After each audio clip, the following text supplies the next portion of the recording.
Bonjour Arthur Lepage, bienvenue. Vous êtes donc le président du groupe Reborn qui regroupe les activités emballage de votre holding industriel, Accelrise.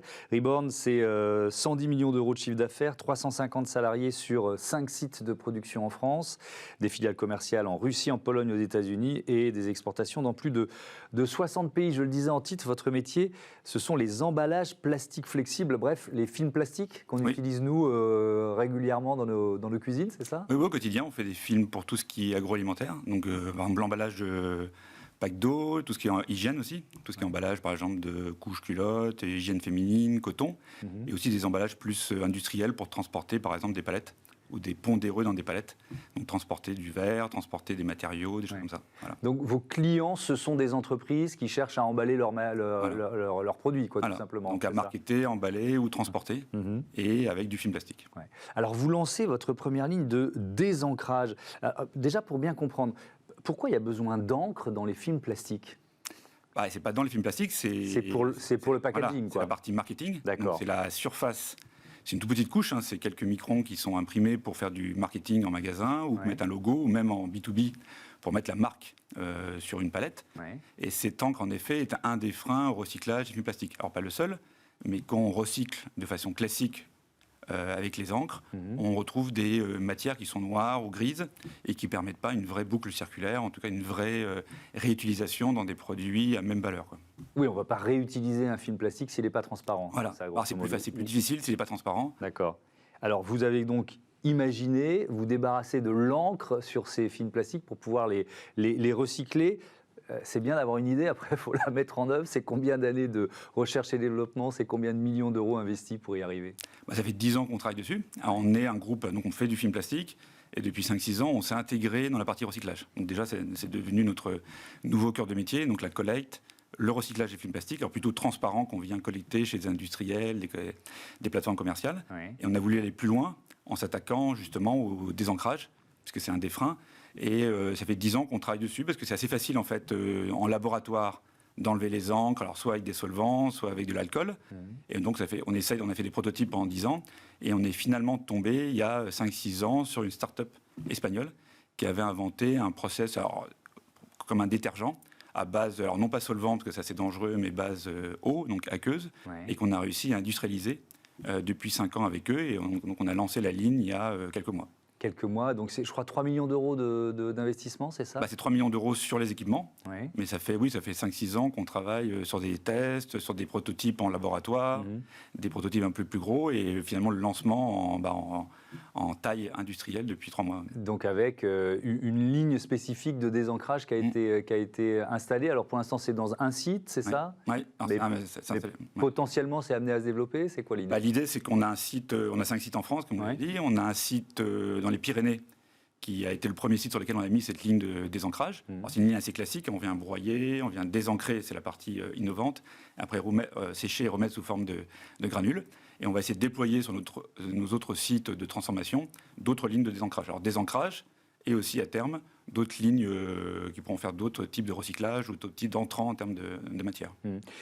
Cette technologie, qu'est-ce qu'elle permet ? C'est-à-dire, qu'est-ce qui ressort ? Ensuite, vous avez parlé de granules, mais qu'est-ce qui ressort ? On refait du film plastique, il y a différents usages en fait après. On rentre des déchets de film plastique, donc des films plastiques imprimés, on les broie et on sépare dans des bassins l'encre, en fait on vient enlever l'encre qu'on vient sécher, l'eau est récupérée, traitée et remise en circuit fermé, et derrière on fait des flocons qu'on vient remettre sous forme de petites billes transparentes, totalement transparentes, parce que la surface a été complètement enlevée, et ces petites billes peuvent être réutilisées dans les mêmes applications de film ou dans d'autres applications à isovaleur. L'idée c'est justement de ne pas perdre de valeur, que classiquement le recyclage souvent on perd de la valeur, on part d'un produit qu'on recycle dans un produit moins cher, avec le désancrage on arrive à le remettre dans les mêmes types d'applications à isovaleur. Oui, donc ça veut dire que vous allez pouvoir réutiliser cette matière première ensuite pour emballer les produits de vos clients. Est-ce que ça vous donne un coup d'avance sur vos concurrents ? Clairement, déjà on est un coup d'avance sur la partie économie circulaire, parce qu'on est les premiers à lancer ce type de recyclage. C'est assez facile, entre guillemets, de s'attaquer à des produits transparents. Là, on s'attaque à des produits qui sont beaucoup plus durs à recycler. Et on a un coup d'avance parce que c'est des matières qui sont très peu recyclées, donc assez mal valorisées. Et en arrivant à les valoriser, non seulement c'est bien pour l'économie circulaire, mais économiquement, ça fait du sens, puisqu'on a accès à une matière qui aujourd'hui est principalement utilisée, par exemple, dans des sacs poubelles ou des bancs de jardin ou du recyclage vers le bas. Ouais. Nous, on arrive à la recycler et à la remettre dans des applications, encore une fois, à valeur ajoutée. Donc ça vous donne un coup d'avance sur vos concurrents. Est-ce que c'était aussi une façon de répondre à une demande de vos clients? Parce que nous, on voit ici, évidemment, on est au cœur de cette problématique, des entreprises qui sont sur une trajectoire, qui veulent améliorer leur bilan RSE. Donc est-ce que ça faisait partie des demandes des clients pour pouvoir dire, bon ben voilà, je sais pas, je vais dire, je suis Evian, et ben voilà, je désancre aussi les films plastiques. Bien sûr, oui, il faut, on est dans une trajectoire très claire maintenant, que rendre tous les emballages recyclables et recyclés, parce que même pour le terme recyclable, il faut qu'il soit effectivement recyclé. Donc les films qui étaient utilisés pour du marketing transporté et faire aussi du marketing imprimé doivent avoir à terme une économie circulaire et pouvoir être recyclés. Et sans doute la bonne façon de faire, c'est arriver à enlever ces encres pour les remettre dans des produits transparents qui peuvent être les mêmes produits, mais d'autres types de produits utilisant ces granules. C'est quoi vos ambitions en masse de matières premières recyclées et finalement économisées? Là, aujourd'hui, on transforme 50 000 tonnes de polyéthylène, donc c'est le plus gros matériau plastique qu'on utilise. On vise, dans 3 ans, de faire 80% à base de matières recyclées. Donc de collecter nous-mêmes, transformer et recycler 80% de nos matières premières. Donc là, aujourd'hui, on en est à peu près à 15 000 tonnes, ce qui fait quand même des quantités assez industrielles.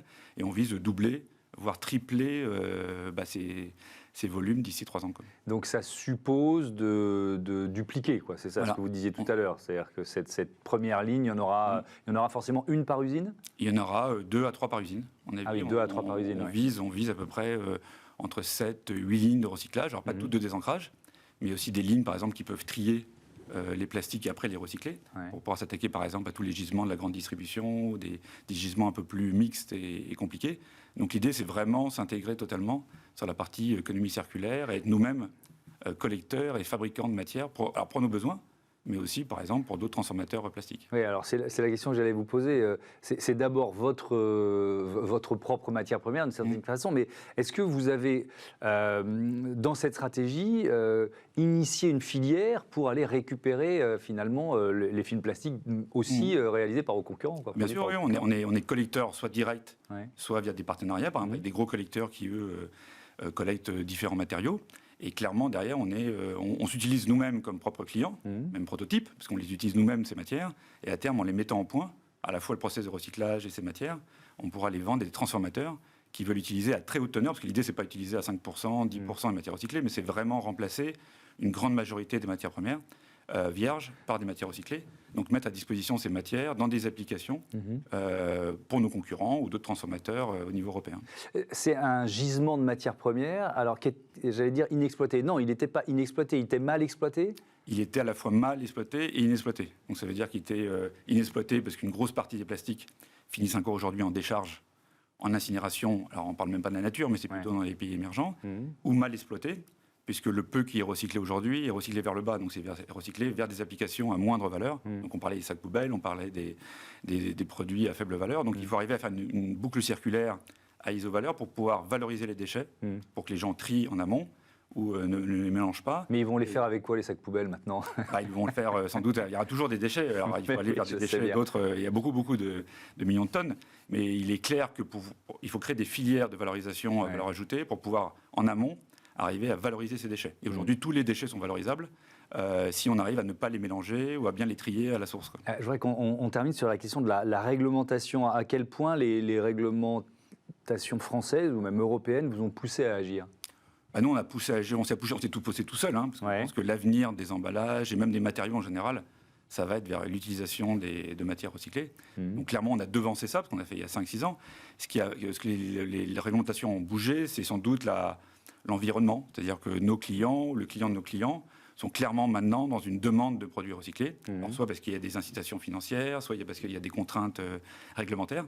Mais clairement, tout est mis en place aujourd'hui pour que l'utilisation soit de plus en plus massive de matières recyclées et que le taux monte et vers vraiment qu'on dépasse le taux de 5-10% pour aller vers une majorité de matières recyclées dans nos produits. Les déchets sont la ressource de demain, on en est tous conscients. Mais alors, qu'est-ce que ça représente aujourd'hui en part de chiffre d'affaires pour vous et qu'est-ce que ça va devenir? Aujourd'hui, on est déjà, c'est le cœur de la stratégie. Ouais. On fait plus de 25% sur les 25 millions, 30 millions d'euros de chiffre d'affaires, Ouais. avec des produits qui sont à base de 100% de déchets. Donc on part de déchets collectés chez nous, recyclés, et qu'on remet dans des films. Et donc ces 100%, on a remplacé complètement la matière vierge pour à peu près 30% de notre chiffre d'affaires. Donc c'est comme ça devient, on est parti de zéro il y a 5 ans, Ouais. on est aujourd'hui à 30% et on vise à être à 80% dans 3-4 ans. Quoi. Merci beaucoup, merci Arthur Lepage, à bientôt sur Bismart. Comment surveiller la mise en place de la raison d'être? La réponse d'Orange tout de suite.